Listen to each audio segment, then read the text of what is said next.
Good morning, class. This is Tyler Pronte, and the purpose of this video is to give you a little background on four main economic statistics.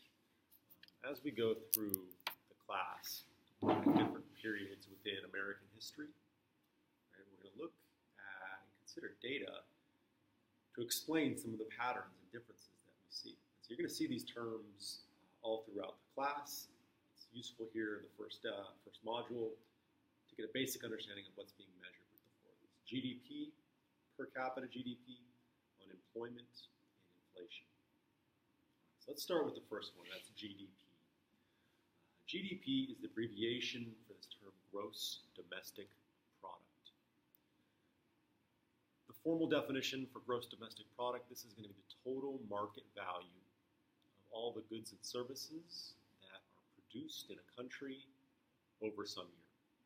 Okay? So if you look at our economy, there's all kinds of different stuff that's being made.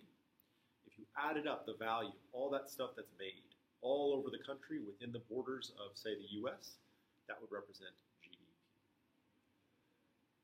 That's our technical definition. More of a gut level explanation for what we're looking at with GDP is that this is the size of the economy. Okay, so it's correct then that those countries that have the highest GDP have the largest economies on Earth. They're making the most stuff. And that's really the usefulness of this stat. When you're drawing comparisons from country to country, if one has a higher GDP than another, you can say that their economy is larger. That means that country is typically going to have more influence over the world economy. That country is going to be more powerful when it comes to international trade. A lot of times that means the country is going to have more power in military matters.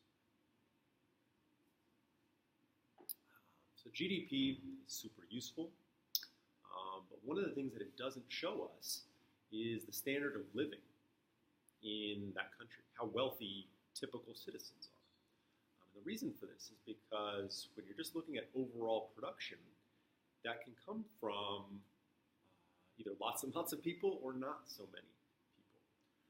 And so that moves us then to our next stat. That's GDP per capita.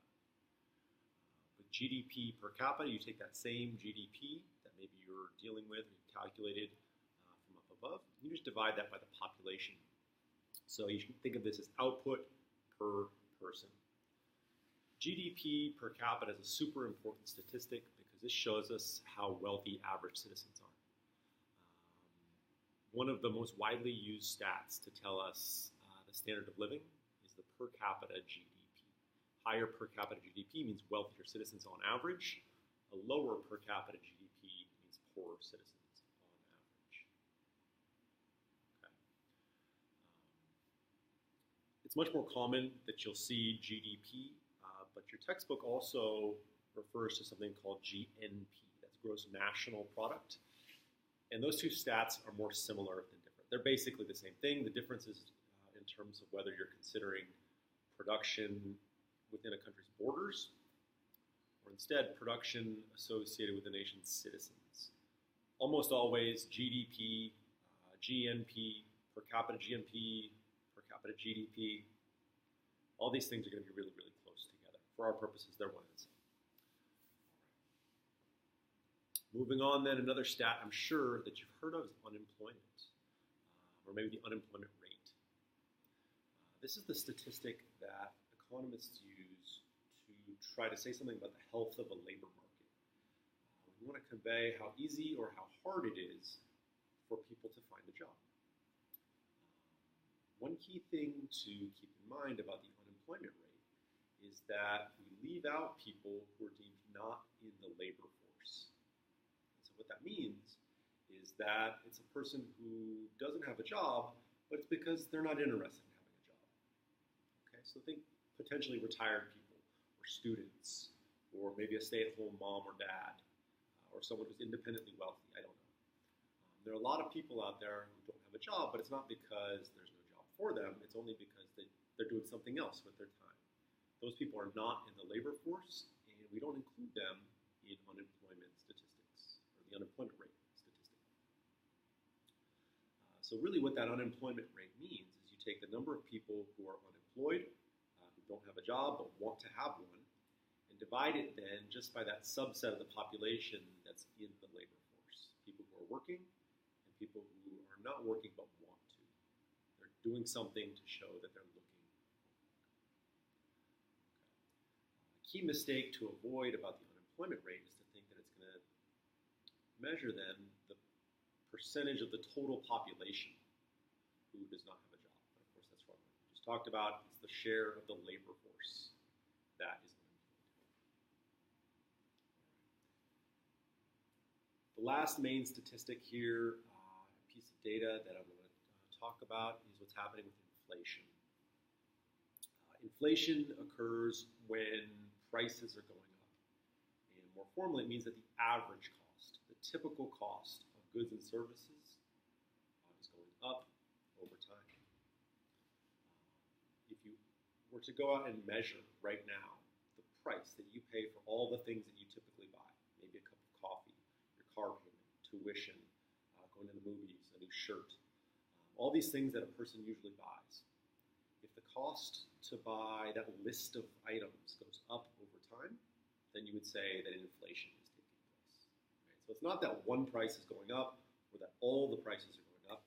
It just means on average those prices are rising over time. Okay. How do we know that inflation is taking place? Well, government officials build something called a price index. Maybe you've heard of this before. Some famous ones are the Consumer Price Index, or the GDP Deflator, or the Producer Price Index. What they do in building these indexes is to go out and measure the cost of a list of goods at one point in time. Right? So they specify this is what we think people buy. Go out and figure out, okay, how much would it cost to buy this today? And then they repeat that process again in a future time period. And by comparing the cost of buying that total list of items at one point with another point, you can then draw conclusions about what's happening to average prices. Okay. Keep in mind that if you see a price index going up, it means that inflation has taken place, stuff is getting more expensive. If a price index is getting lower over time, it's the opposite. It means stuff is getting cheaper, and you'd call that deflation. So there you go, guys, 4 basic stats that we're going to track back to all term long and try to better understand U.S. economic history. GDP, think of that as the size of the economy. Per capita GDP, which is average income, or proxy for average income. Unemployment, the share of the labor force who's looking for work, doesn't have a job. And finally, inflation, which is talking about a general increase in the average price level over time. Adios.